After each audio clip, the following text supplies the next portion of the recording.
Mesdames et messieurs, chers étudiants et étudiantes, Ladies and j'ai 5 minutes pour dire quelques mots d'accueil pour cette conférence que vous pourrez suivre en anglais ou en français grâce aux interprètes, mais que je me permets d'adresser en anglais puisque les experts interviendront en anglais principalement. Je me permets donc de passer à l'anglais directement. So I switch to English. Ladies and gentlemen, I have 5 Mesdames, Messieurs, j'ai 5 minutes pour vous faire une allocution de bienvenue, vous présenter le programme et nos experts et expertes. Tout d'abord, quelques mots sur le contexte de cette conférence. Elle s'inscrit dans cycle about digital challenges that aims to promote the dialogue with the academia and the society. entre Among the topics, we choose the most Nous avons choisi les thématiques les plus urgentes et les plus actuelles. La première conférence portait sur les liens sociaux à l'ère du numérique. La deuxième sur l'empreinte environnementale et carbone des technologies. La troisième aujourd'hui, c'est donc sur le contrôle de nos données. Et la quatrième portera, en décembre, sur la question de savoir comment garantir la démocratie avec la désinformation. Ces conférences alimentent également mon nouveau cours transversal « Comprendre le numérique », qui est ouvert à tous les étudiants et toutes les étudiantes, avec pour objectif de développer une communauté d'étudiants et de citoyens responsables. Certains poseront d'ailleurs des questions à nos spécialistes dans 45 minutes. Cela étant dit, passons maintenant à la conférence d'aujourd'hui, qui parle donc du contrôle de nos données et quel est le rôle de la Genève internationale sur les dimensions de protection de la vie privée et les questions géopolitiques également en lien avec nos données. Du côté de la vie privée, sachant qu'il y a une collecte et une utilisation de masse de nos données et qui a un impact sur nos droits fondamentaux, y compris nos droits à la vie privée et à la protection de nos données personnelles. Parfois, nos données sont utilisées sans que nous le sachions et elles révèlent tous les aspects de nos vies, de nos comportements, préférences, nos croyances et notre état de santé. Ensuite, le plan géopolitique, une seule donnée, tout comme toutes les autres données, telles que les métadonnées ou les métadonnées techniques, deviennent un bien stratégique pour l'économie. Et il faut donc considérer les données dans leur ensemble, à la fois de manière personnelle et technique, ainsi qu'un bien stratégique sur le plan géographique pour l'innovation et pour divers pays. Donc pour ces deux dimensions, on peut se reposer sur des spécialistes que je vais vous présenter dans quelques minutes. Tout d'abord, quelques mots sur le programme. Plutôt que d'avoir choisi des présentations, nous avons décidé de procéder en table ronde. Je donnerai donc la parole aux divers spécialistes en leur posant des questions spécifiques.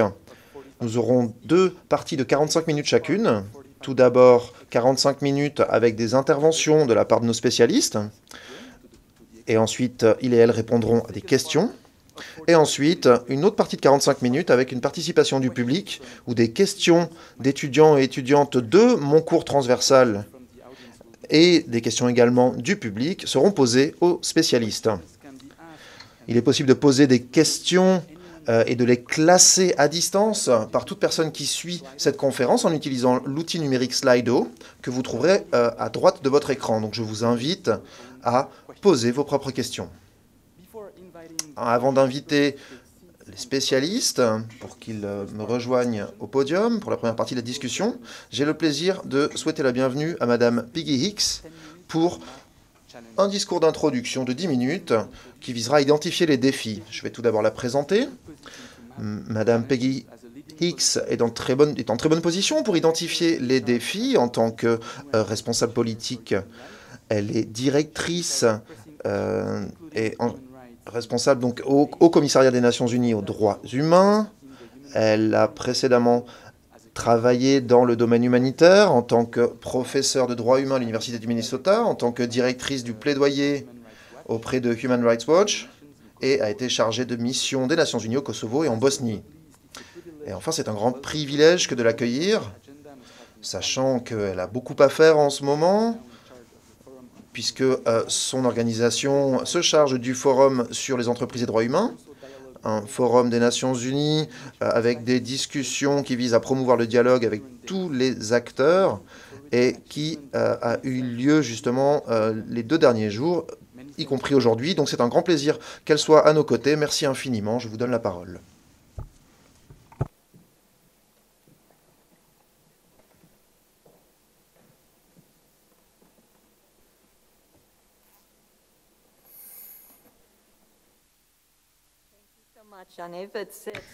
Merci beaucoup. C'est un immense plaisir d'être ici parmi vous et de parler sur un sujet qui est tellement pertinent et si important dans nos vies et jamais plus que dans notre époque. Il n'y a aucun doute sur le fait que les données jouent et joueront un rôle de plus important pour avancer les progrès humains. Les outils menés par les données sont au cœur de la recherche et de la diagnostic. Les données font partie de nos outils pour prévenir les désastres climatiques. Les données rendent les opérations des entreprises plus opérations et ils aident également les opérations humanitaires afin de pouvoir cibler les endroits où leurs ressources sont les plus nécessaires. Les données sont donc immensément ont une valeur immense. Vous vous souvenez certainement d'un slogan il y a quelques années qui disait que les données étaient le nouveau pétrole. Ceci est un euphémisme. La réalité est qu'on peut faire beaucoup d'argent, gagner beaucoup d'argent avec les données. Les données ont en fait plus de valeur que le pétrole. Les données sont immensément intrinsèque dans nos vies, dans la manière dont nous gagnons nos vies, dans la manière dont nous communiquons, la manière dont nous échangeons. C'est la raison pour laquelle les sociétés et les économies sont de plus en plus centrées sur l'exploitation des données et doivent réfléchir plus en profondeur à comment répondre aux défis auxquels sont confrontées nos sociétés en matière de données. Le pétrole n'a jamais eu l'objectif de décider ce que nous allions manger, comment nous nous habillons, ce que nous allions lire ou comment nous allions nous informer. Les données peuvent le faire. Ces défis peuvent être perçus comme venant de 5 différents secteurs. Tout d'abord, et probablement ceci est sur la tête, à l'esprit de tous, la question de la vie privée. La vie privée joue un rôle fondamental dans l'implication des données sur nos sociétés et sur nos vies. La considération de ce sujet est un sujet qui, bien sûr, a de nombreuses décennies, mais qui aujourd'hui est de plus important. Nous savons qu'aujourd'hui, quelque forme intelligente peut surpasser les superordinateurs d'il y a quelques décennies. Aujourd'hui, de plus en plus, de nouveaux outils émergent et organisent des données sans lien les uns avec les autres et facilitent les prises de décision, prédisent les décisions et forment nos interactivités au niveau sociétal. Chaque interaction vient avec la menace d'une plus grande intrusion, la révélation d'informations plus privées et le vrai danger de la manipulation des personnes. Et nous avons récemment vu ceci se jouer en contact dans les données avec le contact qui sont devenus un débat principal dans notre société avec le type de données qui étaient collectées et la manière dont elles étaient ou non protégées. Là où nous pouvons voir également ces menaces, les sociétés ont réagi très lentement, sont adaptées très lentement. La plupart des sociétés dans le monde n'ont pas des régimes de protection des données efficaces. En Europe, nous avons vu un mouvement vers une meilleure protection des données qui est mené par le RGDP, la réglementation générale sur la protection des données, et qui est un nouveau concept. Et il y a également de nouvelles initiatives sur la protection des données dans d'autres endroits, et ceci continue de croître. Au sein des Nations Unies, là où je travaille, il y a un processus qui augmente pour mettre en place des nouvelles stratégies quant aux données au sein des Nations Unies, et nous mettons en place un nouveau cadre de travail pour la protection des données. Mais même là où nous avons ces régimes de protection des données qui peuvent se développer, et notre travail doit être fait pour que ce soit mieux appliqué. Est-ce que les réglementations sont suffisantes pour protéger d'autres droits, tels que la liberté d'expression, sans limiter l'innovation? Est-ce que les régimes sont efficaces ou non pour protéger les données? Et que pouvons-nous faire quant à la protection des données collectives où les personnes sont exposées, non pas en raison de leurs caractéristiques individuelles, mais parce qu'ils appartiennent à un certain groupe de personnes? Le deuxième série de défis auxquels nous sommes confrontés ont à voir avec l'égalité et la non-discrimination. Comment nous assurer qu'il y a l'égalité de la non-discrimination dans un monde de données? Un des espoirs est que les données elles-mêmes nous aideront à combattre la discrimination. et de voir que la réalité est souvent bien différente pour un nombre de raisons. Les données sont liées à des résultats discriminants dans un nombre de secteurs. Tout d'abord, pour identifier les manquements en termes de données. Beaucoup de personnes ne sont pas couvertes en termes de données. Par exemple, les personnes les plus âgées, les pauvres, les migrants et toutes les personnes qui sont au-delà de la division, qui n'ont pas accès aux données qui sont disponibles. Et il y a également une discrimination en raison des applications des données. Il y a énormément de rapports sur comment l'intelligence artificielle pousse la discrimination dans des espaces, par exemple, sur le recrutement, les algorithmes au sein d'Amazon. Il y a des outils de discrimination en termes de genre, des outils prédictifs qui discriminent dans l'espace légal, la question de la protection des citoyens qui protègent les gens également. Et donc, l'évolution de grades pendant les pandémiques où les étudiants souvent pauvres sont précarisés et discriminés.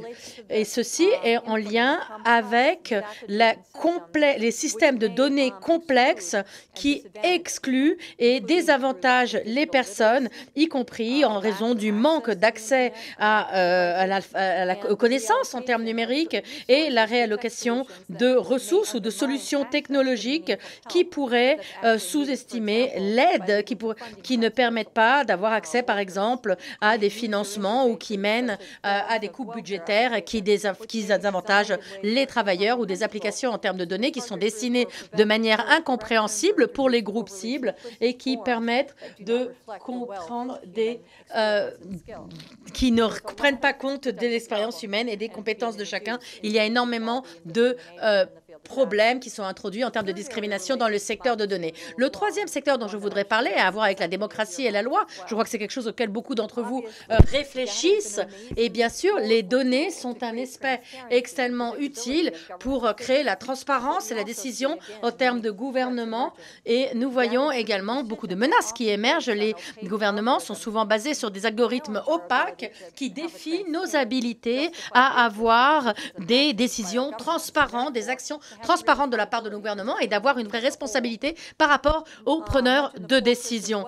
Évidemment, nous pouvons regarder récemment les questions des campagnes politiques menées par les données, y compris l'utilisation de micro-ciblage ou de campagnes de désinformation qui probablement seront discutées dans la prochaine session qui aura lieu en décembre. Il y a également des modèles poussés par les données et ces modèles sont-ils mieux applicables et est-ce qu'ils sont un avantage pour les régimes autoritaires plutôt que pour les démocraties? De différentes personnes ont écrit sur ce sujet en questionnant si les sociétés menées par les données rendaient plus facile la vie des dictatures. Et donc, les démocraties doivent travailler de plus en profondeur pour présenter des modèles de gouvernance qui soient menés par les données. Un des problèmes du secteur public, c'est quelque chose que nous voyons beaucoup, et quelque chose qui a été mentionné par le professeur, et ceci a à voir avec le rôle des entreprises. Nous posons beaucoup de questions maintenant, et ceci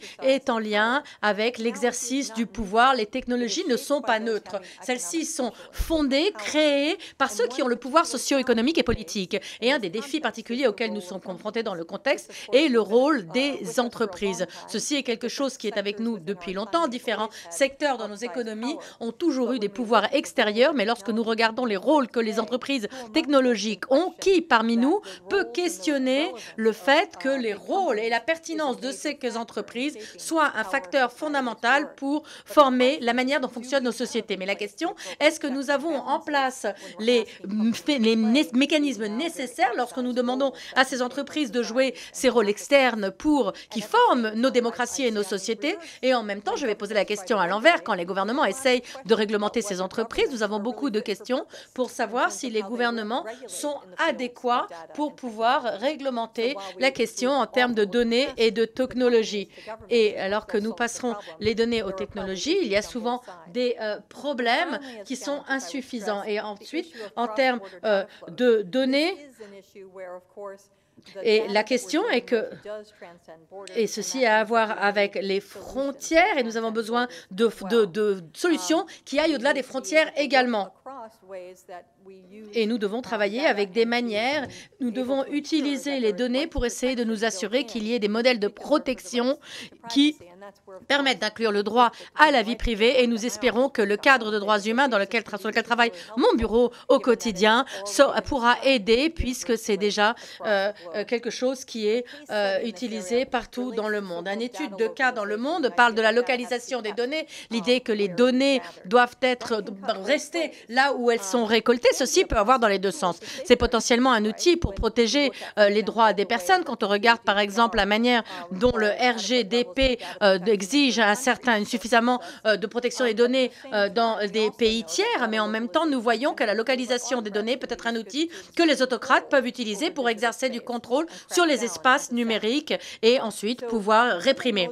Et donc, en tenant compte de ces 5 aires de défis, axes de défis sur lesquels nous pourrions nous centraliser pour une session entière, eh bien, nous allons parler plus tard de la question des réponses qui, elles aussi, doivent être complexes et couvrir un nombre d'aspects. Je voudrais souligner 4 éléments pour l'action à venir en termes de la gouvernance des données. Le premier est que nous avons besoin de coopération internationale et nous avons besoin de regarder au-delà de la manière dont c'est actuellement géré. Le secrétaire général de l'ONU a actuellement un projet pour la coopération numérique.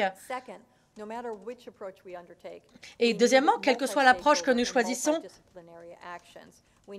nous avons besoin de réponses multisectorielles, nous avons besoin de rompre la conversation et pour ne pas séparer données et contre-terrorisme, données et santé, données et entreprises. Ces conversations doivent être connectées les unes avec les autres.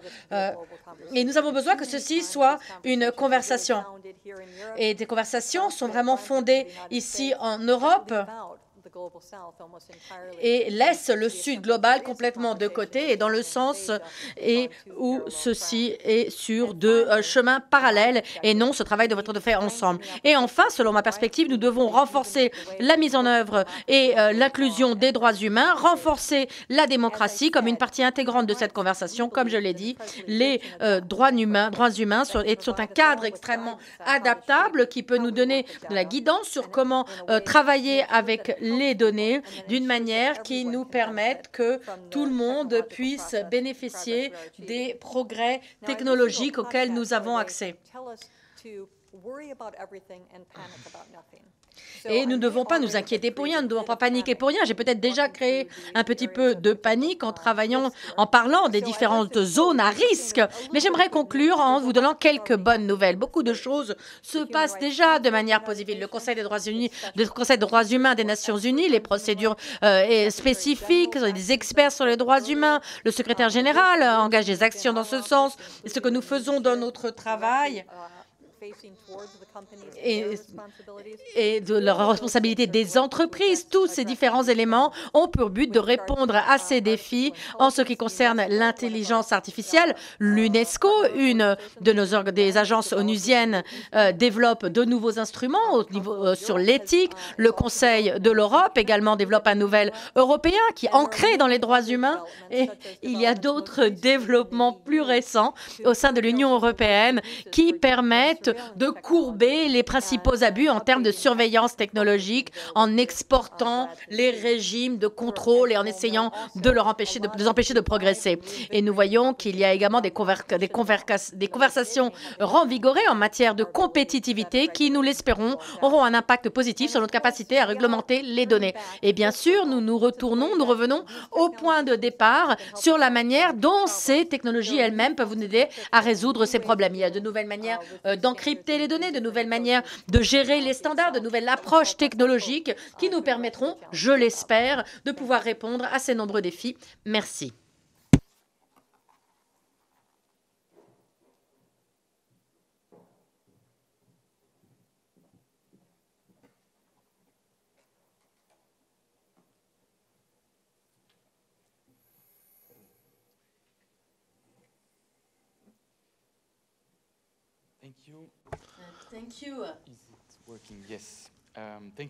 Merci beaucoup, Madame Peggy Hicks.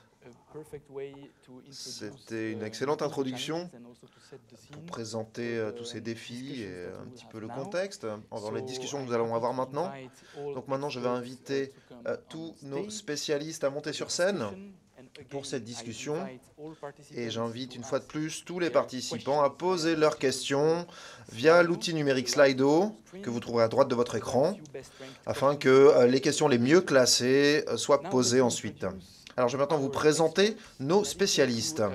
Outre Madame X, nous avons un deuxième spécialiste, professeur Maya Hertig-Randall, qui est professeur au département de droit public et vice-doyenne de la faculté de droit, également co-directrice du certificat d'études avancées en droits humains, responsable du Centre sur les droits des personnes vulnérables et membre de la Commission fédérale suisse contre le racisme et du Comité international de la Croix-Rouge.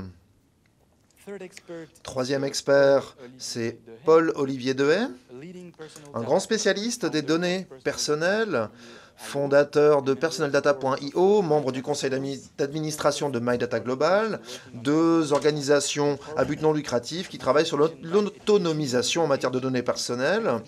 Mathématicien de formation, il s'engage pour renforcer la transparence des algorithmes et pour permettre que la protection des données puisse être gérée individuellement, par exemple à travers des demandes collectives d'accès aux données. Il a été le lanceur d'alerte pour Cambridge Analytica. Quatrième expert, c'est M. Jean-Yves Hart, qui participe à distance. Il est directeur en chef des partenariats stratégiques pour Microsoft, chargé des relations avec les organisations internationales et le Forum économique mondial. Son expertise comprend les questions politiques, entreprises et droits humains et la cybersécurité.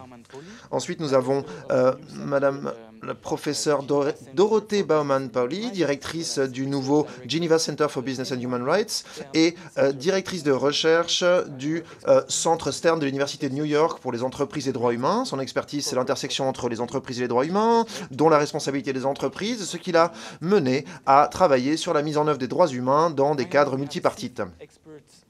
Sixième expert, c'est le professeur Jacques de Vera, professeur de droit des obligations et du droit de la propriété intellectuelle à la faculté de droit de Genève. Il est directeur du Centre de droit du numérique. Récemment, il a été vice-recteur de l'université, chargé de l'université numérique, ce qui a mené à l'adoption de notre stratégie numérique. Il co-organise les cours d'été de l'OMPI et de l'UNIGE sur la propriété intellectuelle et le droit numérique. Donc nous allons pouvoir discuter de vos différentes expertises. On sait que cette question est multifacette, comme l'a dit Madame X déjà. Donc nous allons essayer d'identifier dans quelle mesure il y a donc des dimensions différentes. Donc pour commencer cette discussion, j'aimerais structurer cette discussion en deux parties. Tout d'abord, une partie qui portera sur la dimension humaine de nos données, en particulier la question des droits humains et notre droit à une vie privée. Et deuxièmement, nous parlerons de la dimension plutôt géopolitique ou internationale de nos données. Donc on va commencer avec la première série de questions. Chaque cycle de questions durera à peu près 15 minutes. Donc tout d'abord, on va parler des questions de la dimension individuelle de nos données, en particulier au vu de la question des droits humains et notre droit à la vie privée. La première question est de savoir comment est-ce qu'on peut renforcer nos droits humains de manière efficace.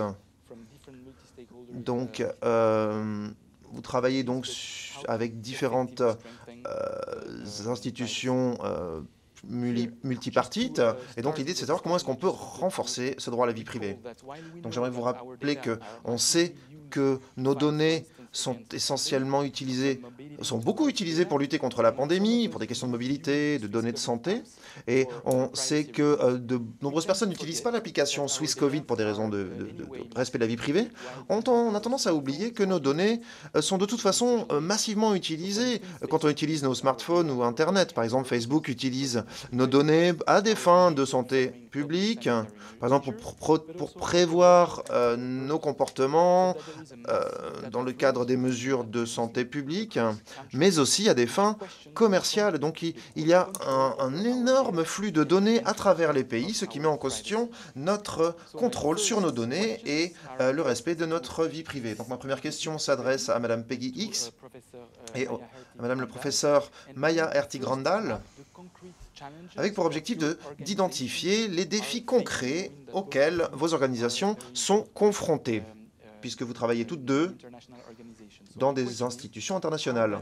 Donc la première question, c'est comment est-ce que la numérisation, quel impact a-t-elle sur le travail du Haut-Commissariat des Nations Unies aux droits humains et du Comité international de la Croix-Rouge en ce qui concerne la vie privée et les droits humains?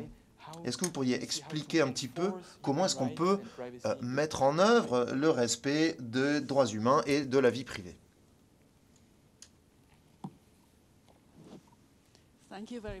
Merci beaucoup, professeur, pour ces questions. Je crois que les défis ont été très bien identifiés dans cette introduction. Donc je vais répondre à cette question du point de vue du CICR, qui parle donc de la numérisation et de la transformation numérique qui s'inscrit dans notre stratégie au CICR.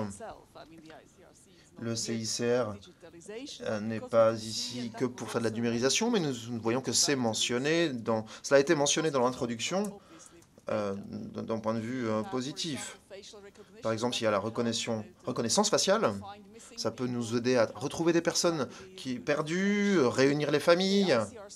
Le CICR également veut utiliser la technologie quand, par exemple, des personnes sont en déplacement et qu'elles doivent peut-être quitter leur région et qu'ils risquent de perdre leurs documents d'identité. Eh bien, l'idée est que le CICR est en train de développer une plateforme où les personnes pourraient charger leurs documents d'identification afin qu'ils puissent être stockés. Et donc, quand on devient un gestionnaire de données, eh bien, on a un rôle très important.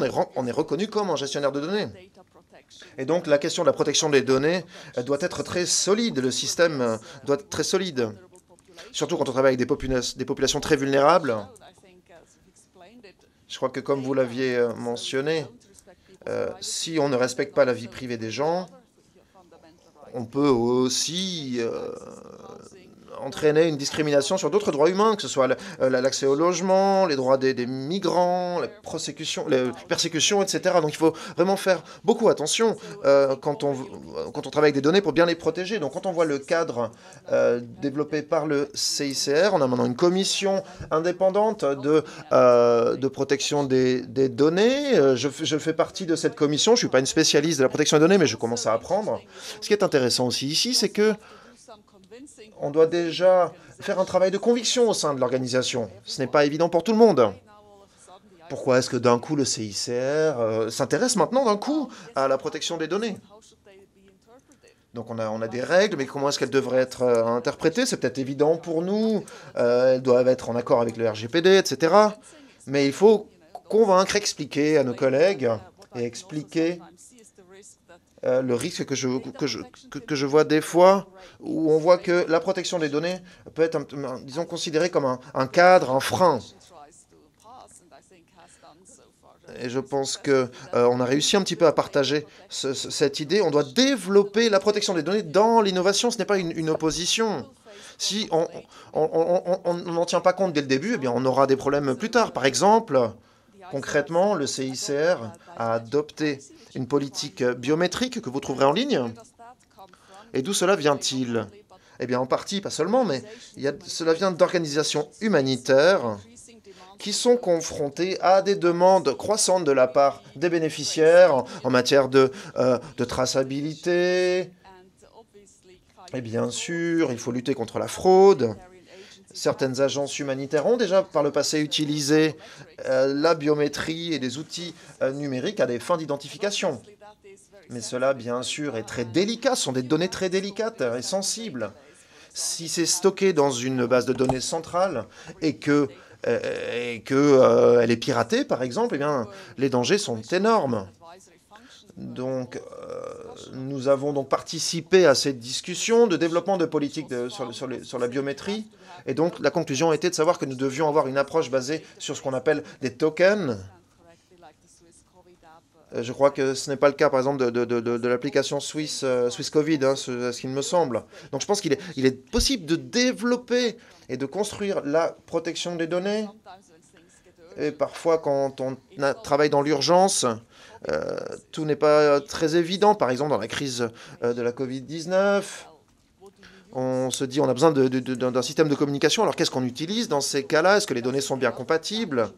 Et l'un des défis qui a été mentionné, c'est le pouvoir des entreprises aussi. Avec qui travailler? On peut peut-être faire confiance à certaines grandes entreprises de technologie. Il faut négocier des contrats de sauvegarde. Ce n'est pas toujours facile de les avoir. Donc il y a quelques défis que je vois déjà au sein du CICR, mais il y en a beaucoup d'autres, bien sûr, avec toute la question de ce que fait le CICR lui-même avec la guerre numérique, etc. On travaille pour des populations très vulnérables, donc les enjeux sont extrêmement élevés. Et donc quand on utilise des données, on ne peut pas se permettre de ne pas avoir un système de protection qui soit solide. Moi, je vais parler un petit peu de la perspective de l'ONU et du Haut Commissariat aux Nations Unies aux droits humains. Et nous devons également regarder la question de la vie privée et des données d'une perspective interne et ce que cela implique pour nos opérations au quotidien et ce que cela implique pour et au terme en interne. Nous avons de grands défis. Nous avons en termes de données, le CICR, il y a des données extrêmement sensibles. Les vies des personnes sont en jeu et dans un environnement où les données sont utilisées comme elles le sont, où il y a tellement d'événements numériques, nous devons regarder ce que cette responsabilité signifie. Et nous avons vu que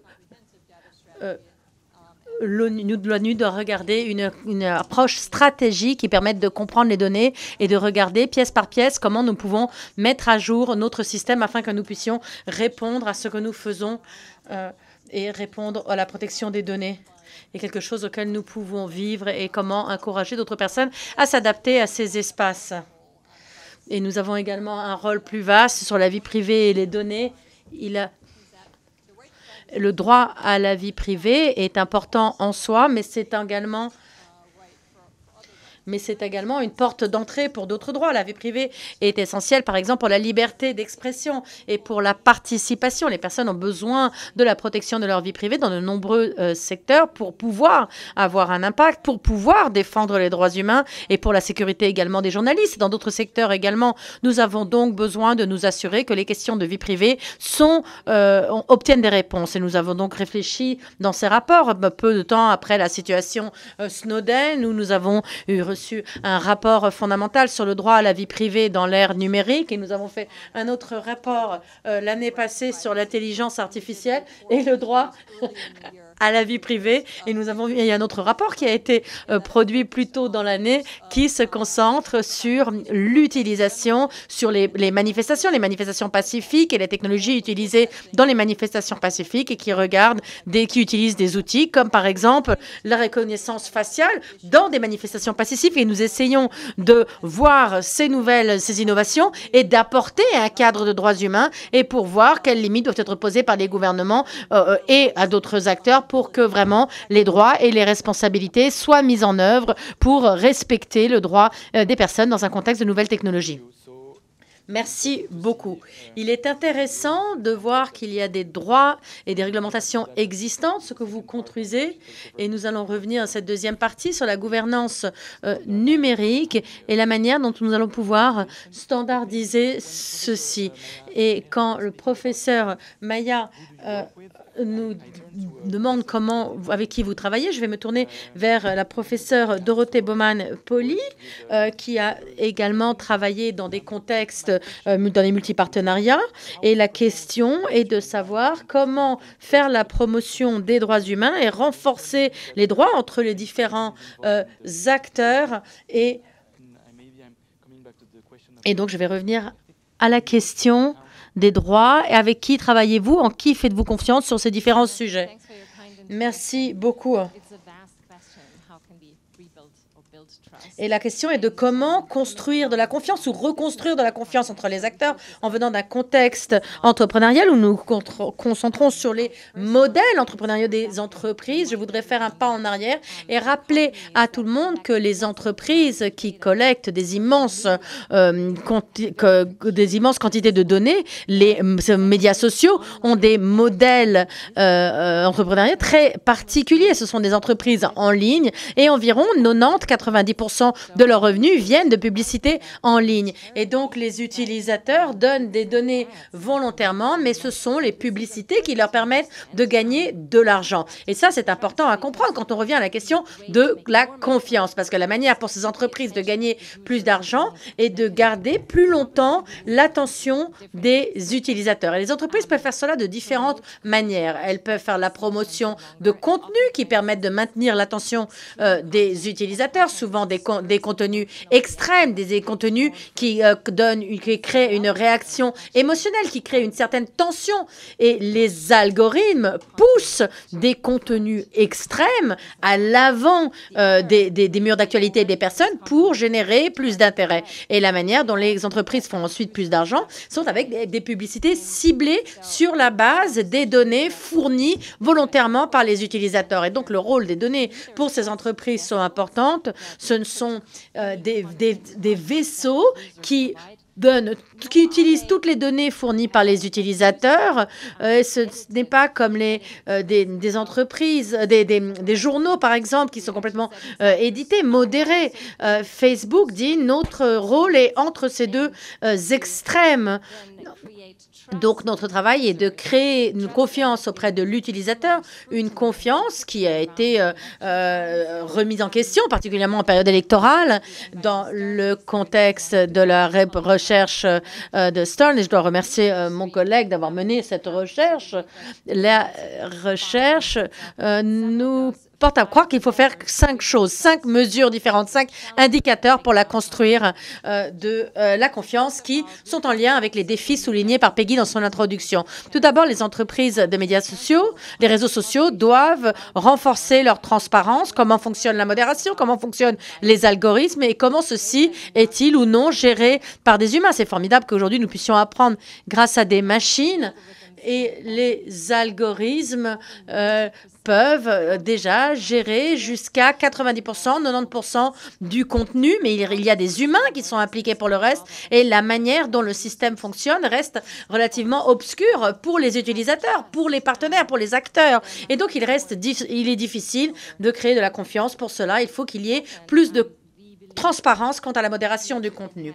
Enfin, nous croyons que les entreprises doivent améliorer leur responsabilité et créer des entreprises selon lesquelles les entreprises technologie et ça ne peut pas être qu'une entreprise fait de grands efforts pour éliminer certains contenus dommageables et que d'autres entreprises ne le fassent pas. Nous devons créer des mécanismes pour qu'il y ait des sanctions envers les entreprises qui n'en fassent pas de vrais efforts contre la désinformation ou contre les contenus dommageables. Les entreprises doivent également faire un effort plus important pour lutter contre la désinformation ou la contre-information. Nous avons vu dans les contextes d'entreprises le hashtag Stop the Steal, par exemple, dans le contexte des élections USA, où il faut que les entreprises doivent être plus agressives pour éliminer les contenus nocifs pour pouvoir avoir des élections justes et équitables. Ensuite, les entreprises doivent faire des efforts pour améliorer l'équité, afin qu'il n'y ait pas de biais, par exemple, au sujet de la reconnaissance faciale ou contre les technologies qui rendent les discriminations plus importantes. Peggy a mentionné l'entreprise des outils prédictifs dans le système juridique qui très souvent ont des biais technologiques qui doivent être éliminés et pour cela il faut des ingénieurs qui soient formés pour comprendre les biais intégrés dans le système et ensuite il faut des entrepreneurs dans les lieux de formation, dans les écoles entrepreneuriales pour comprendre que c'est là une dimension sur les prises de décision et de comprendre ces biais pour les éliminer aussi. Enfin, pour revenir à la question de la vie privée, ces entreprises, afin de réinstaller la confiance, doivent mieux protéger les données ou la mauvaise utilisation des données. Peggy a mentionné que dans l'Union européenne, il y a déjà les RGPD et il y a les réglementations des gouvernements qui font un meilleur travail en ce sens en Europe qu'ailleurs. Mais ce n'est pas simplement la question de la vie privée. Ce n'est pas seulement cela qui peut restaurer la confiance. Il faut d'autres mesures sur les autres fronts parce qu'on ne peut pas séparer ces différents sujets. Et pour arriver à ces 5 indicateurs, ces 5 outils de mesure, et en revenant aux recommandations proposées par Peggy, nous avons besoin d'un dialogue interdisciplinaire, un dialogue multi-acteurs qui prenne en compte les perspectives des gouvernements à l'international, des utilisateurs à l'international et des gouvernements à l'international, car c'est seulement avec ces collaborations que nous pourrons créer de réelles solutions. Je l'ai vu dans de nombreux contextes, c'est bien les approches multisectorielles, multipartenariales qui permettent de trouver des solutions. Merci beaucoup. Je suis contente que vous ayez soulevé la question de la vie privée. Et donc, au-delà de la vie privée, il y aura un besoin pour les acteurs et pour l'harmonisation. Je suis ravie que vous ayez soulevé cette question parce que si on ne se concentre pas sur la vie privée, et je me tourne là vers M. Paul-Olivier Dehaye, qui est un expert en termes de vie privée et qui est expérimenté également sur le terrain, puisque vous avez fait des demandes d'accès. Et je me permets de rappeler que vous avez des initiatives de citoyens intéressés pour renforcer la transparence afin de renforcer l'accès aux données de la part des entreprises à travers le sondage journalistique Traquer son ombre et à travers différents programmes de formation. J'ai hâte de travailler avec vous et nous entendons et nous savons, en apprenons également que les conducteurs Uber font des questions d'accès aux données. Et la question, je m'adresse à monsieur Paul-Olivier Dehaye, comment avoir un contrôle effectif sur nos données personnelles et est-ce que les récentes normes de protection des données, telles que les RGPD, auxquelles il y a des sanctions, sont-ils suffisantes pour pouvoir appliquer nos droits individuels, y compris les effets discriminatoires? Et sinon, que manque-t-il? Que faudrait-il mettre en place? Je vais peut-être avoir un point de vue qui va vous surprendre, mais le RGPD par lui-même déjà peut aller très loin pour assurer une bonne protection de la vie privée et contre ces effets discriminatoires que vous venez de mentionner. Sur le papier, c'est plutôt bien. Il y a toute une série d'outils, d'instruments comme l'évaluation d'impact de protection des données, différents autres outils qui sont censés garantir, en théorie, qu'un individu sache à quoi ces données est utilisées et qu'il puisse savoir, oui, en effet, les données peuvent passer d'un compartiment à un autre, disons, mais on veut s'assurer qu'il y ait bien des compartiments pour s'assurer qu'on sépare bien différents contextes. Et tout ceci est en théorie prévu dans le RGPD, mais concrètement, c'est très difficile d'exercer ces droits et toutes ces protections n'existent que sur le papier, mais en pratique, elles n'existent pas vraiment. La mise en œuvre et la mise en application est vraiment le plus difficile, selon moi. Il y a une loi sur le papier, mais elle n'est pas mise en œuvre. Mais si on reste sur la question de la mise en application, quelles sont les lacunes que vous identifiez? Est-ce que d'après vous, c'est au niveau local ou est-ce que c'est un problème de réglementation nationale? Le RGPD, par exemple, a ce cadre avec des mécanismes de collaboration, un cadre également qui sont à l'étude par différentes autorités pour l'instant, mais la mise en application manque pour l'instant beaucoup de transparence essentiellement. Si je demande à qui que ce soit d'entre vous, si vous savez où sont vos données, est-ce qu'elles sont utilisées pour prendre des décisions, vous voulez peut-être savoir pourquoi vos données sont utilisées, mais la plupart des gens ne le savent pas. Pour certaines personnes, ce sont des décisions qu'ils prennent de temps en temps. Pour d'autres personnes, ce sont des décisions prises très souvent et qui sont dictées par un algorithme. Il n'y a aucune transparence. Et des entreprises, par ailleurs, résistent face à cette demande de transparence. Et les autorités de protection des données essayent de faire ce qu'elles peuvent pour l'instant. Mais une fois de plus, sachant qu'il y a des règles existantes avec, par exemple, le RGPD et les mesures y afférentes, qu'est-ce qui est insuffisant? C'est la façon dont c'est appliqué? Est-ce que c'est un manque de coordination? Qu'est-ce que vous avez identifié comme problème? Eh bien, cela dépend vraiment des autorités de protection des données. Certaines d'entre elles ne comprennent tout simplement pas les problématiques. Il y a un manque de savoir-faire technique ou de compétences. Parfois, elles ne veulent pas mettre en application. C'est en tout cas ce que je pense, et d'autres personnes le pensent également, notamment au vu d'entreprises établies en Irlande.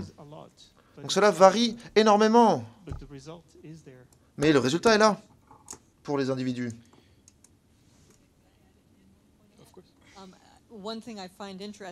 Ce que je trouve également intéressant, et qu'on souligne souvent, c'est que le RGPD est un modèle. Et dans tellement de ces domaines, la façon dont l'Europe travaille avec sa réglementation, eh bien cela sera utilisé ensuite ailleurs par le... Donc l'Europe va avoir une grande influence, mais si elle le fait mal, eh bien l'impact sera énorme à l'international. Et pour la discussion que l'on va avoir plus tard, eh bien le RGPD a déjà eu un impact. On sait en Californie, par exemple, il y a une proposition qui vient d'être adoptée, et ils étudient également un autre outil pour créer des liens bilatéraux entre les différentes lois. Et ils cherchent à mettre ces réglementations en adéquation avec justement la loi étatique de Californie plutôt que la loi entière des États-Unis. Donc oui, on voit qu'il y a une expansion actuellement. C'est pour ça que je me concentrais dans ma réponse sur le RGPD, car il est le moteur de la discussion à l'international. En vous écoutant, ça me rappelle à quel point il est difficile de tracer une ligne entre les aspects politiques et les aspects juridiques, car le RGPD est en place, mais il y a un manque de mise en application, peut-être, car il y a peut-être un manque de coordination, et peut-être un manque de volonté aussi, si je vous ai bien compris. Peut-être j'aimerais rebondir là-dessus. Monsieur Paul-Olivier Day, on parle beaucoup de la question de la propriété des données. Et je vois sur Slido déjà que cette question a été posée. Donc, du choix entre la propriété des données ou des droits de contrôle qui soient stricts et forts. Donc la question, est-ce qu'on devrait plutôt aller vers des mécanismes clairs d'accès aux données, avec une mise en application qui sera forte, combinée avec nos droits de contrôle, plutôt que l'introduction de la propriété des données? Ou pensez-vous que cette propriété reste une option intéressante? Je ne crois pas en la propriété des données, c'est trop complexe. Il y a beaucoup de données qui concernent des individus multiples. Et peut-être qu'on a tous des droits sur ces données, mais la propriété, le concept de propriété est trop étroit pour vraiment répondre à tout cela. Par exemple, mes cartes de fidélité auprès d'un supermarché, quand elles est utilisée, est-ce que c'est moi, est-ce que c'est ma femme, est-ce que c'est le couple? On ne peut pas le savoir. Et il y a beaucoup de données, en fait, là-dessus. Si on pense à la Covid-19, par exemple, on est exposés les uns aux autres. Il y a des données qui montrent que nous sommes exposés les uns envers les autres. Donc ça ne parle pas. Ça ne parle pas seulement de moi ou de vous. Peut-être ça parle de toute la salle. Mais ce sont des données personnelles également. On ne peut pas seulement dire ce sont mes données, ce ne sont pas les vôtres. Ça ne fonctionne pas comme ça. Oui, merci beaucoup. Alors j'aimerais donc déjà passer à la deuxième partie. On sait tous que la vie privée est une problématique énorme. Donc maintenant, on va s'intéresser à la question générale de la gouvernance numérique et on va revenir sur de nombreuses idées, suggestions que vous avez faites sur la question de l'harmonisation ou la convergence du RGPD pour d'autres réglementations à travers le monde. Mais nous avons peu de temps à disposition. Il y a des étudiants et étudiantes également qui attendent pour poser des questions et nos spécialistes également présents sur Zoom. Donc deuxième série de questions, encore 15 minutes. Donc on va parler de la gouvernance numérique en particulier. On va parler des défis dans la mise en application des règles internationales pour faire face aux questions liées à la vie privée numérique et aux droits humains. Donc les données sont désormais un bien stratégique dans le monde des technologies. Donc les pays maintenant adoptent des politiques numériques, en particulier sur la gouvernance des données. Je crois que vous avez parlé de la localisation. Ceci aura des impacts concrets sur les acteurs locaux. On sait que certaines régions ont un impact plus fort, certains acteurs également, mais aussi au niveau national, si on réfléchit aux politiques numériques, certaines sont plus proactives, d'autres plus protectionnistes. On peut penser à la stratégie des données de l'Union européenne, par exemple. En Suisse, on réfléchit actuellement à l'étude donc sur le Swiss Cloud pour réduire la dépendance à des acteurs étrangers. La fragmentation peut également poser des problèmes pour justement tout ce qu'on vient de mentionner, pour le contrôle et la gouvernance des données, car ces questions dépassent les frontières. Donc, première question, une fois de plus, s'adressera à Madame Peggy Hicks et professeur Maya Hertig-Randall, avant de donner la parole à nos spécialistes qui sont présents sur Zoom. Quelles sont les lacunes des lois existantes, les lois internationales existantes, en sachant qu'il y a déjà des conventions internationales en vigueur qui pourraient peut-être s'appliquer à notre vie privée? Et quels sont les besoins de développement de nouveaux outils? J'ai l'habitude de répondre à cette question. Et j'ai l'impression que ma réponse ne satisfait pas les gens en général. Mais notre approche est la suivante. Ce qu'on a besoin de faire, c'est mettre en application la loi que nous avons. Et en le faisant, nous allons peut-être constater qu'il y a des domaines que nous devons approfondir, en réfléchissant à des nouvelles thématiques liées aux nouvelles technologies. Mais il y a tellement de choses que nous ne faisons pas encore dans le cadre actuel. C'est même difficile de dire quelles sont vraiment ces petites lacunes. Et donc, il faut déjà commencer à appliquer les lois existantes. On vient d'avoir un exemple là-dessus qui vient d'être mentionné. Donc notre approche est la suivante. Utilisons les cadres existants, exploitons-les autant que possible et en même temps réfléchissons à explorer des domaines dans lesquels nous devons peut-être faire plus. Mais la réalité est que de nombreux moyens que nous essayons de développer pour avoir de nouvelles normes internationales, eh bien, c'est un processus. Et ce processus lui-même peut être très important pour ce qui est de rassembler les gens autour de nouvelles normes. Donc c'est un processus important, mais en général, il n'est pas appliqué partout pareil. Et ces problématiques évoluent avec le temps, et donc il faut qu'on ait une approche qui suive l'évolution de la technologie pour suivre également les défis technologiques. Je suis en fait pleinement en accord avec vous. Et pour revenir à la dernière chose que vous avez dit, les standards internationaux sont effectivement un immense défi. Les traités sont si longs à négocier. Nous avons alors un environnement qui évolue extrêmement rapidement. Il y a évidemment différentes traditions, différentes cultures. Il faut trouver des dénominateurs communs et parfois les perspectives aux États-Unis ou en Europe peuvent être très différentes les unes des autres. Pour donner un exemple qui n'est pas seulement la vie privée, mais par exemple la question des réglementations autour des discours de haine sur la convention sur le numérique. Il y avait des protocoles sur lesquels on n'a pas pu tomber d'accord. Il devrait y avoir des instruments universels qui mettent extrêmement longtemps à être mis en place. Et je suis d'accord avec vous quand vous parlez de droits humains. Je crois qu'un problème fondamental est la mise en œuvre, la mise en application. Et c'est un des sujets où il y a moins de mise en application, et ceci en raison des intérêts réciproques des États qui devraient pouvoir s'assurer que les standards soient mis en application. Et je trouve très intéressant ce que vous avez dit par rapport aux connaissances. Il y a un écho. Moi, je travaille avec j'enseigne un programme d'enseignement sur les tests cliniques, et la question est que les connaissances sont du pouvoir. Les personnes doivent connaître leurs droits. Avec les populations les plus vulnérabilisées, telles que les migrants, les détenus, eh bien, je crois que la sphère numérique est une sphère dans laquelle nous sommes tous précarisés ou vulnérables. Certaines personnes seront plus informées que d'autres, mais qui a nos données? Que peut être fait avec nos données?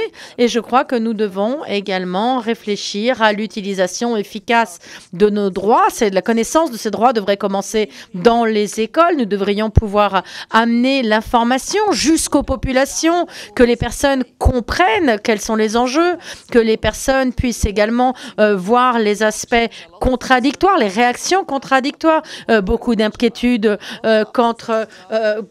autour des applications autour du code de la COVID, mais tout le monde se fiche de WhatsApp et l'utilise librement.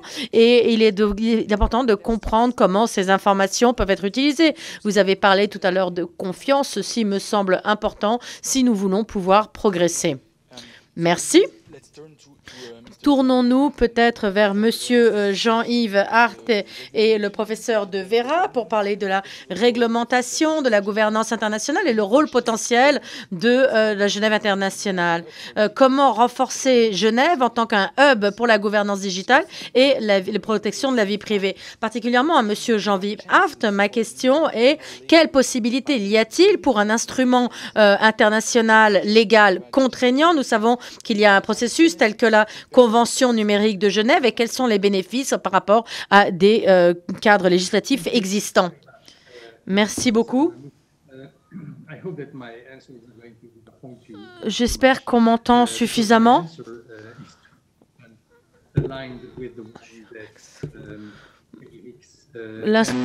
Wow.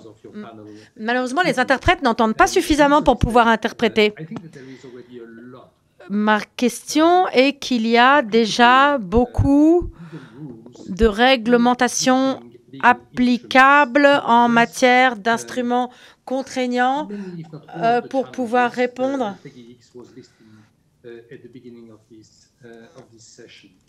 par rapport aux outils dont parlait Mme X au début de cette session. L'article 2, paragraphe 1 du cadre de l'ONU qui parle de la souveraineté des États et le principe de non-intervention et qui pourrait être une base légale pour soulever des problèmes autour de la désinformation, les interférences dans les processus électoraux des États, par exemple. Et c'est là une des questions mentionnées, la protection de la démocratie et quelles sont quelle est la prohibition quant à l'utilisation de la force ou des menaces. Et ceci devrait être une base pour développer de nouvelles méthodologies, la protection. Et nous avons déjà beaucoup parlé de la Déclaration universelle des droits humains et des deux conventions existantes qui protègent la vie privée.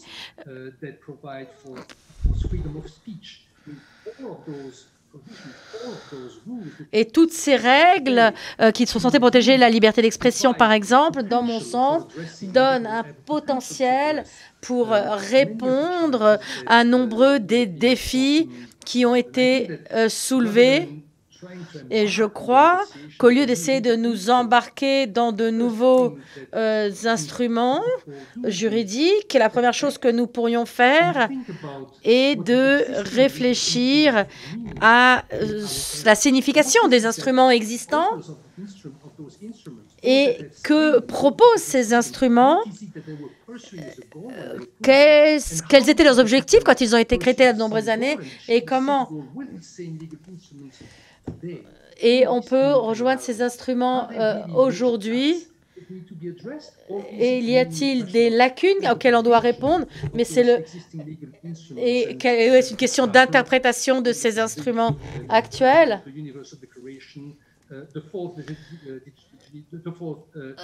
Par exemple, la 4e convention de Genève, pour en mentionner un.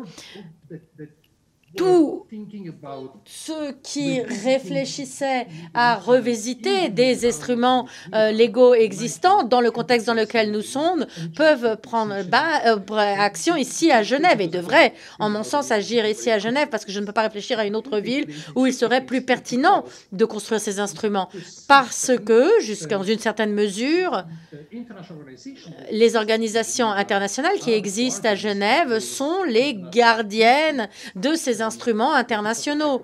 L'Office du Haut-Commissaire aux droits humains, le CICR, pour les conventions de Genève, Et nous avons ici les gardiennes de ces instruments légaux qui peuvent gérer, guider les interprétations. Et je crois que c'est de ceci dont nous avons besoin avant de réfléchir à de nouvelles conventions. Merci beaucoup.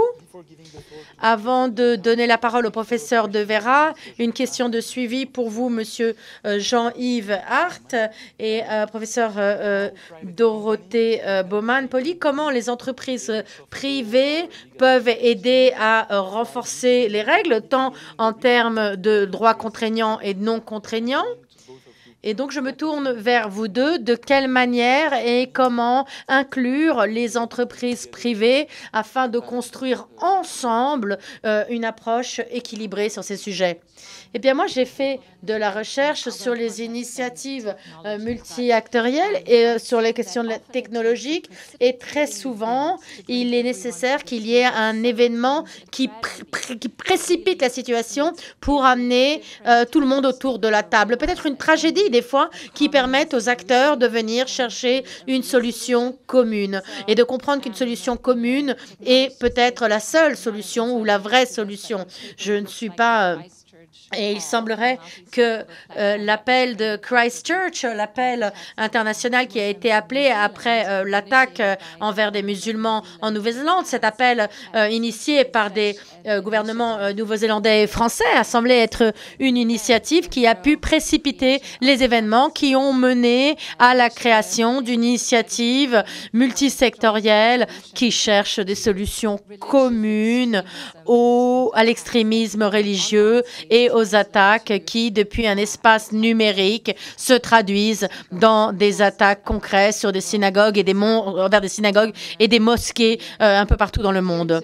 Et donc, l'idée de pouvoir réunir ces acteurs autour de la table permet que tous les acteurs, actrices aient un sens de propriété des résultats. Et je crois que ceci est contagieux et ceci est bien plus efficace que des réglementations qui viendraient du haut vers le bas de la part des gouvernements. Un gouvernement ne pourra pas être informé à la hauteur de l'avancée, de la rapidité des avancées technologiques.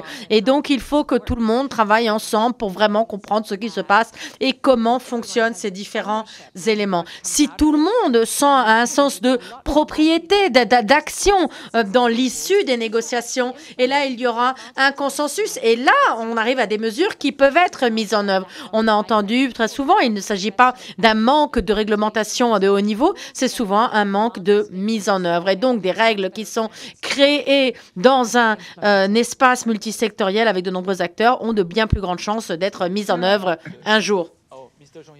Monsieur Jean-Yves Hart, je vous en prie. Eh bien, je voudrais dire que je suis pleinement d'accord avec ce qui vient d'être dit. Je pense que Genève, comme je l'ai dit, est l'endroit où nous devons réfléchir sur les réglementations existantes, de réfléchir à comment celles-ci peuvent couvrir les défis dont Dépegui a parlé au début. C'est à Genève que ceci doit se faire avec la même force.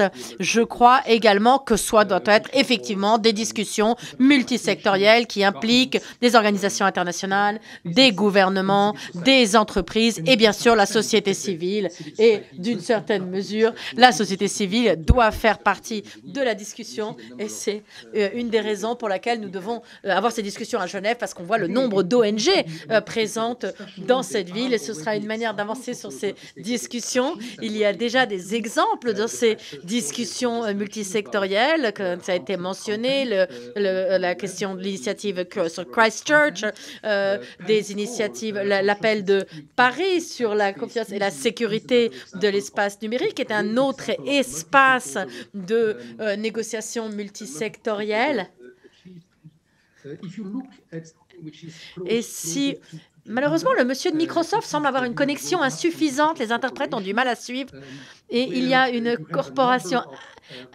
Il y a un nombre de recommandations qui sont mises en œuvre et de manière multisectorielle également en raison d'une multitude d'agences, d'entreprises, entreprises privées et des organisations de la société civile. Et donc, je crois que cette approche multisectorielle qui permette de répondre aux questions de gouvernance, questions technologiques, est quelque chose qui fonctionne. Ça a déjà été testé, ça fonctionne bien. Et donc, je crois que, en vue de la technologie existante, en vue des difficultés avec lesquelles ceci peuvent être utilisées et mises en œuvre, et en raison des technologies actuelles, mais également des technologies futiles ou futures, où vont les entreprises technologiques? Eh bien, en raison de la complexité de ces technologies existantes et futures, eh bien, en raison de ces éléments, déjà, ceci justifie le fait que les entreprises technologiques participent à la discussion avec un détail, un aparté que je voudrais faire.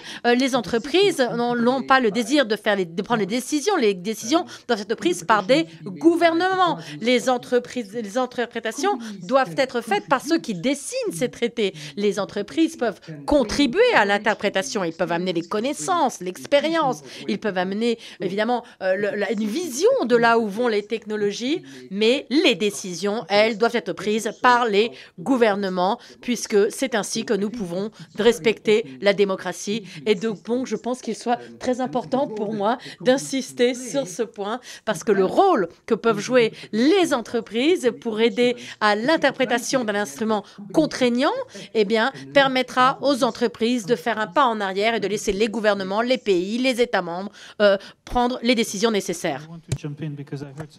J'aimerais intervenir parce que j'ai entendu quelque chose qui ne me plaît pas trop. J'ai entendu beaucoup de choses qui me plaisent, mais le fait que, oui, la technologie va vite, évolue vite, bien sûr, c'est évident. Mais est-ce que les entreprises ont vraiment besoin d'être ceux qui expliquent au gouvernement comment les choses fonctionnent? Moi, je ne suis pas tout à fait d'accord. Par exemple, oui, quand une personne à Christchurch a commencé à tuer des gens et à le montrer sur des réseaux sociaux, bien sûr, ce n'est pas Facebook qui a expliqué à des acteurs internationaux comment leur plateforme est utilisée. C'était plutôt des membres de la société qui expliquaient qu'il y avait un problème là et qui expliquaient au gouvernement pourquoi des mesures devaient être prises. Tout ceci a été documenté alors que Facebook se chargeait de retirer tout le contenu et de retirer en fait les preuves.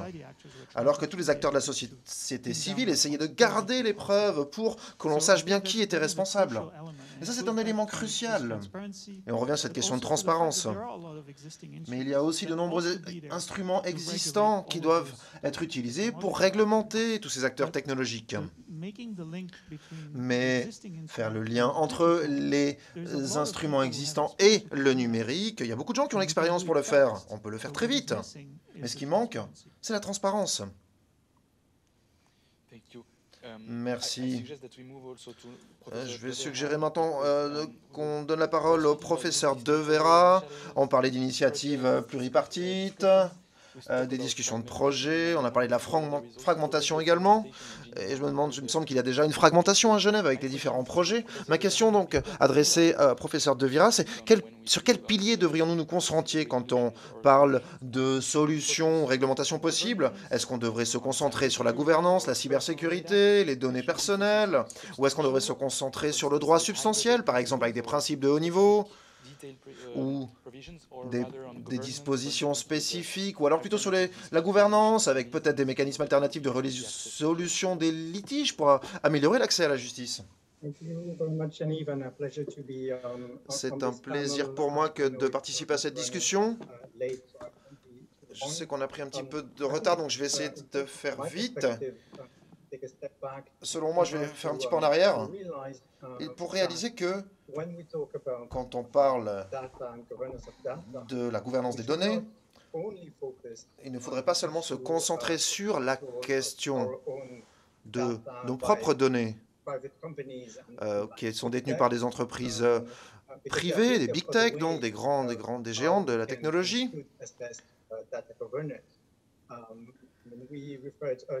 Nous avons précédemment mentionné la question des applications de traçage, par exemple, qui sont un autre exemple de l'utilisation par les gouvernements de données. Des entreprises privées collaborent dans ces cas-là avec les gouvernements. Je pense qu'il y a clairement des moyens d'envisager cette gouvernance des données au-delà de ces questions et la question du contrôle par les géants de la technologie. Donc la question est de savoir ce qui peut être fait. Je suis d'accord avec ce qui vient d'être dit juste avant moi.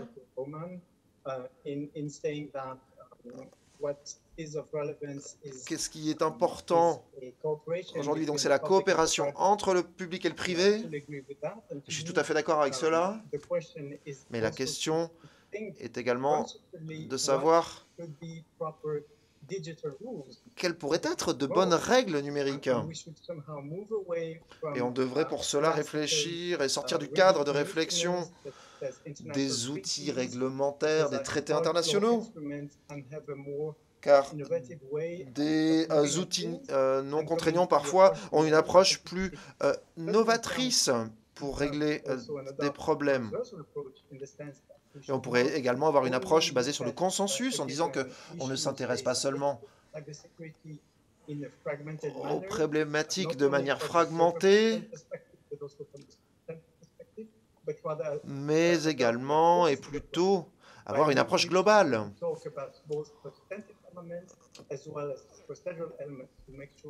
Pour nous assurer que, quelles que soient les discussions entre le secteur privé et les entités publiques, mais aussi la société civile, eh bien, il faut que cela puisse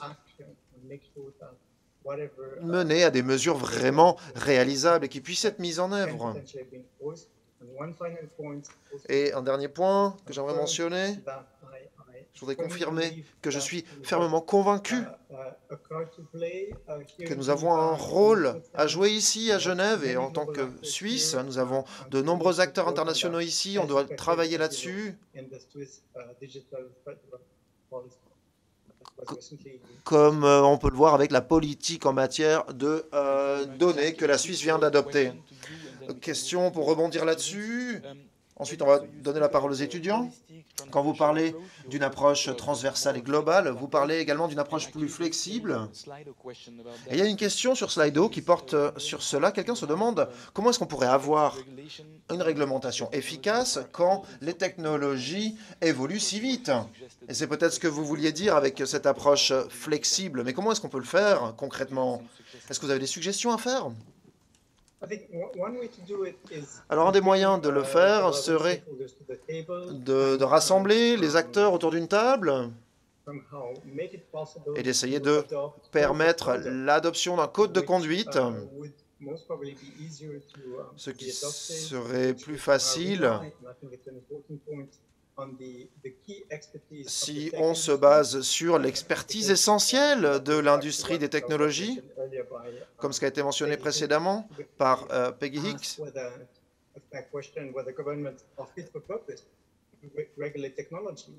et savoir donc si les gouvernements sont vraiment compétents pour réglementer la technologie, peut-être que ce n'est pas le cas, mais en tout cas, on leur donne ce rôle, ils doivent savoir comment fonctionnent les technologies, et cela demande également des interactions entre le secteur public et le secteur privé, avec des partenariats public-privé. Merci beaucoup. Passons maintenant à la deuxième partie de cette conférence. Nous n'avons plus beaucoup de temps, mais on va maintenant passer 10 minutes pour répondre aux questions des étudiants et étudiantes. Et ensuite, on va prendre quelques questions sur Slido. Alors, on a donc deux personnes qui représentent ici les étudiants. Ils sont aussi connectés sur Zoom. Bienvenue. Monsieur Richard Kevin et Madame Miranda Montero, vous avez la parole. Merci de poser vos questions à une personne de la table ronde en particulier, si vous possible. Bonsoir à toutes et tous, je suis Kevin Richards, je suis donc ce cours. On a donc des questions, on se demandait quel type d'institution serait la plus appropriée pour gérer et contrôler les données. Est-ce que ce seraient des organisations internationales existantes ou est-ce qu'il vaudrait peut-être mieux créer de nouvelles institutions et à quel niveau est-ce qu'il serait le mieux de procéder? Et je pose cette question à qui veut bien y répondre. Monsieur Richards, je vais vous proposer aussi, si vous voulez bien, adresser votre question directement à certains ou certaines des spécialistes. Et on aimerait tout d'abord entendre la deuxième question pour que l'on puisse ensuite répondre à toutes les questions d'un coup. Ok, donc je vais déjà poser ma deuxième question. Quelle serait, comment est-ce qu'on pourrait encourager le secteur privé à être plus transparent et responsable concernant l'utilisation des données personnelles? Et je poserai cette question à M. Hart et à M. De Vera.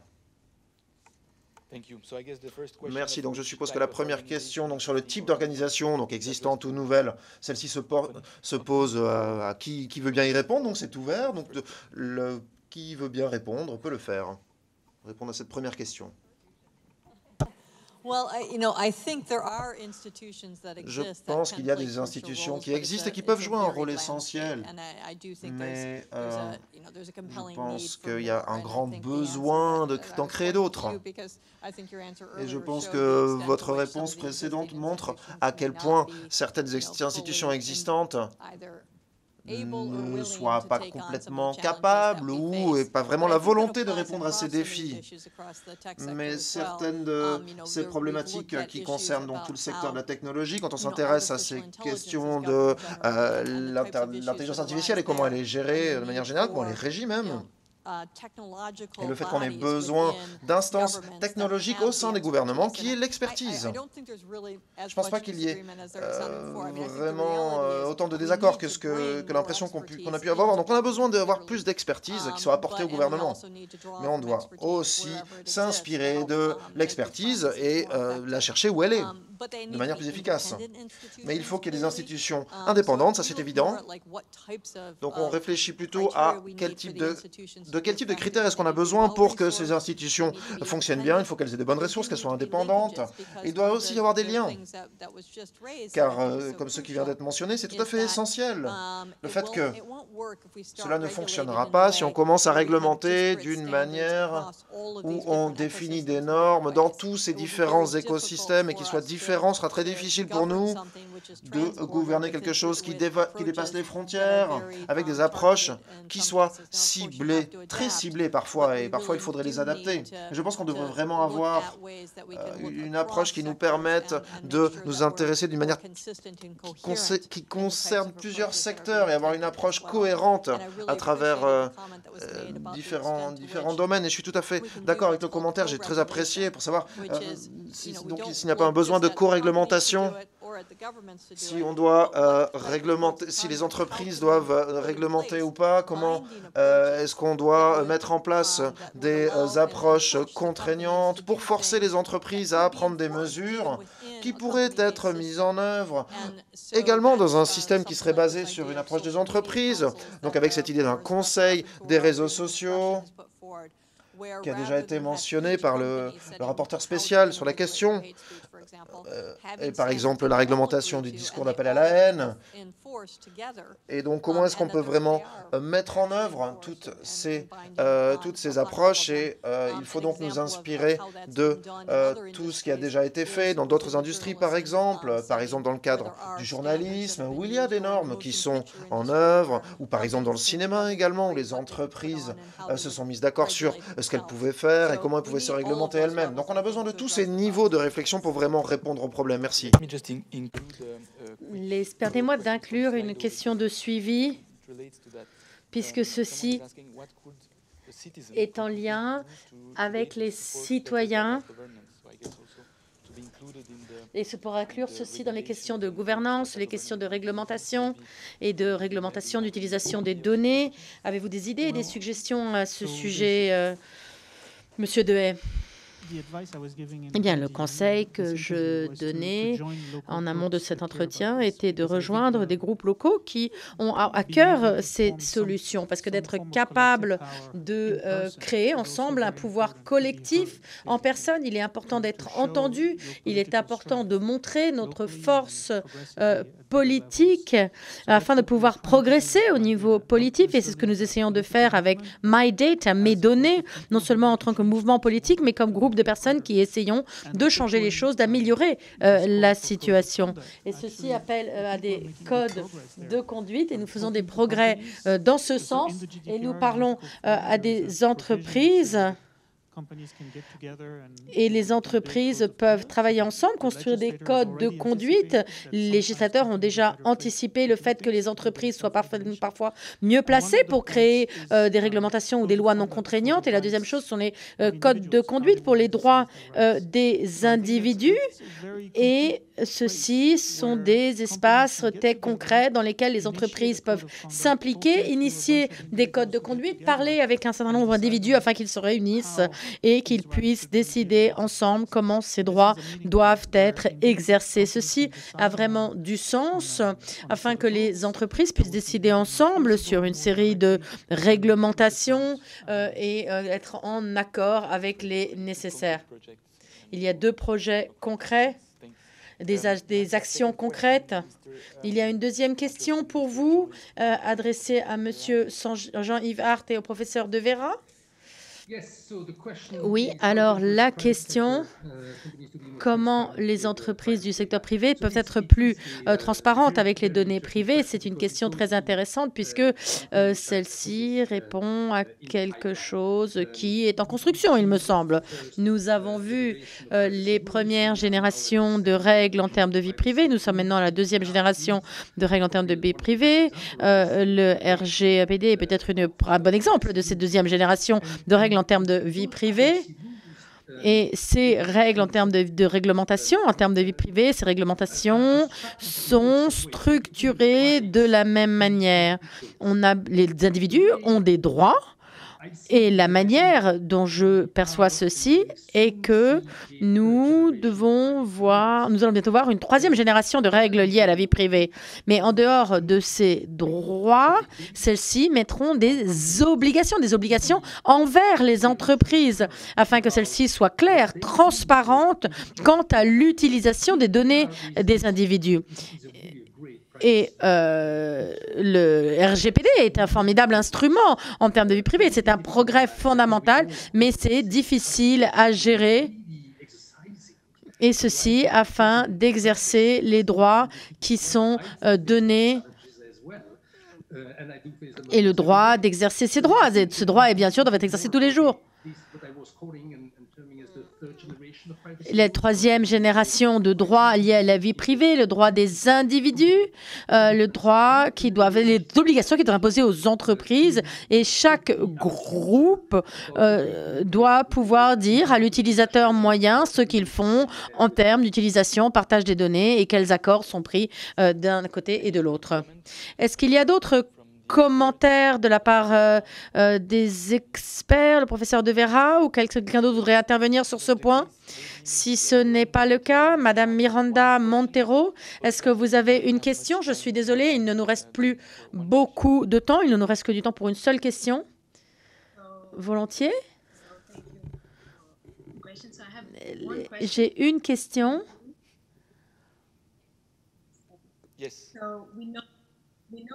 Nous savons que la Chine a créé ses propres GAFAM et les États-Unis ont leurs propres entreprises et l'Europe est plus focalisée sur les réglementations. Et donc ma question est, pouvons-nous peut-être... Malheureusement, il y a un problème de connexion. Et comment est-ce qu'il y a une manipulation autour de la publicité? Et si ce n'est pas le cas, devrions-nous définir des éthiques en manière des normes éthiques en matière de données et qu'il y ait des lois spécifiques autour du numérique? C'est là la question que je voudrais poser. Et celle-ci pourrait être posée à Paul-Olivier Dehaye ou Madame Peggy X. Est-ce que cette question doit être répétée, demande le modérateur? Donc, c'est la limite de la numérisation, c'est que malheureusement, nous ne vous entendons pas, Madame Montero. Pourriez-vous répéter, raccourcir la question afin que nous puissions la comprendre? Il y a un gros problème de connexion, Madame Montero. Donc, la question est, est-ce que les RGPD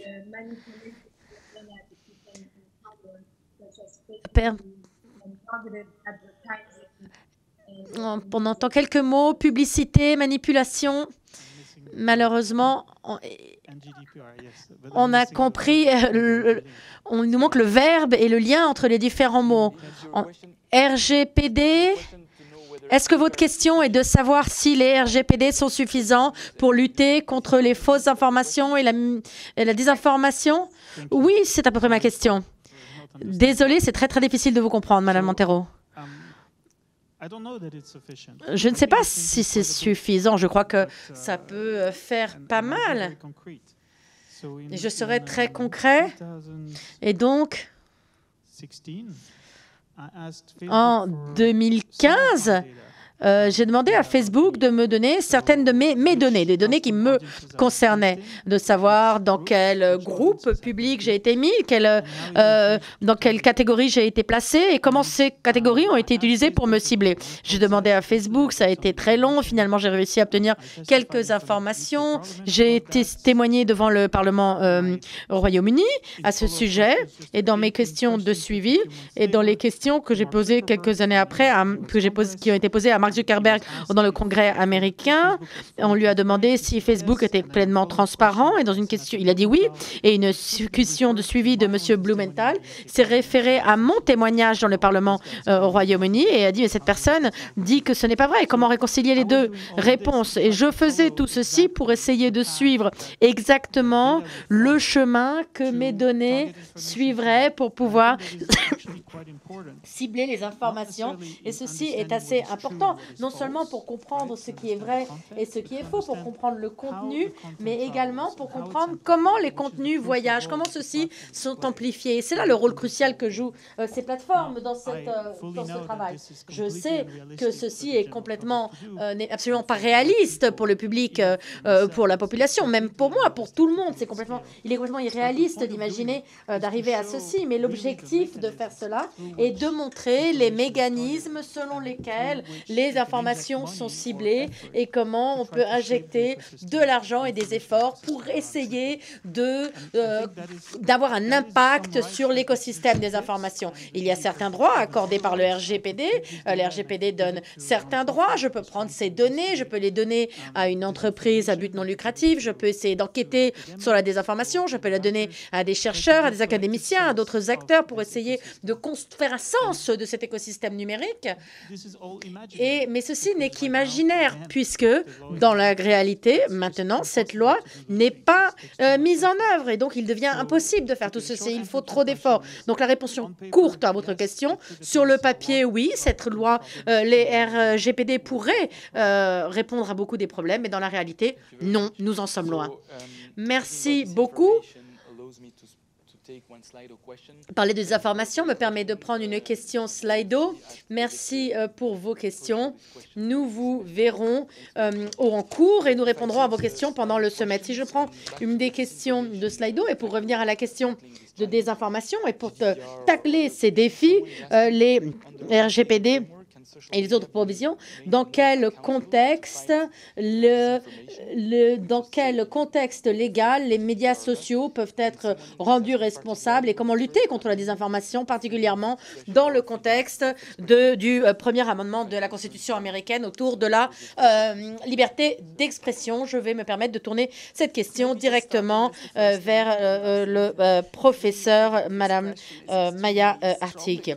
Eh bien, cette question, effectivement, liberté d'expression est très protégée aux États-Unis et l'idée que nous trouvons toujours dans les études de cas est la question du libre marché des idées. Et la remède n'est pas exception. Et laisser le libre marché des idées trouver des réponses à ce qui est vrai et ce qui est faux. Et si on suit cette approche, eh bien, nous serons sceptiques quant à la réglementation de ces fausses nouvelles qui décident ce qui est vrai et ce qui est faux, etc. Mais bien entendu, de nos jours, cette métaphore du libre marché d'idées fonctionne si bien parce que les marchés peuvent aussi parfois ne pas fonctionner de manière adéquate. Il y a des faillites en termes de marché et on ne sait pas ce qu'est la distorsion. Il y a les discussions d'extrémistes et ceci est parfois difficile et ceci peut être amplifié. Et les fausses nouvelles voyagent 6 fois plus vite que des informations réelles. Mais il y a également les difficultés que les personnes, le fait que nous ayons tous un biais, nous interprétons les informations sur la base de nos connaissances, de nos points de vue. Et le Covid montre ceci très bien. Certaines personnes sont attrapées dans des cycles d'informations, dans des processus conspirationnistes. Et il est très difficile de leur donner d'autres idées ou d'autres informations. Et si on s'accroche à des idées très traditionnelles des marchés, des idées que les gouvernements puissent interférer, l'idée que la liberté d'expression va pouvoir résoudre ces problèmes des informations, eh bien, il sera très, très difficile de pouvoir agir contre les fake news dans ce paradigme. Mais peut-être pour répondre à la question par rapport au premier amendement de la Constitution américaine, je vais essayer de compléter cette réponse. C'est quelque chose auquel nous avons beaucoup réfléchi. 2 points fondamentaux. Beaucoup peut être fait quant à la manière dont nous réglementons ce processus.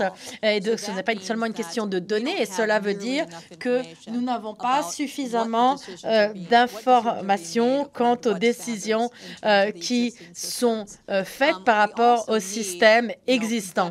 Nous avons besoin également d'avoir de meilleurs systèmes de réparation, plus de transparence quant à quand quelque chose existait, et d'avoir un accès plus important pour pouvoir répondre à ces sujets. Et beaucoup d'autres choses peuvent être faites autour des processus pour répondre aux problèmes que nous voyons autour de la désinformation quant au discours de haine, etc., et d'autres choses que nous voyons dans les sphères numériques.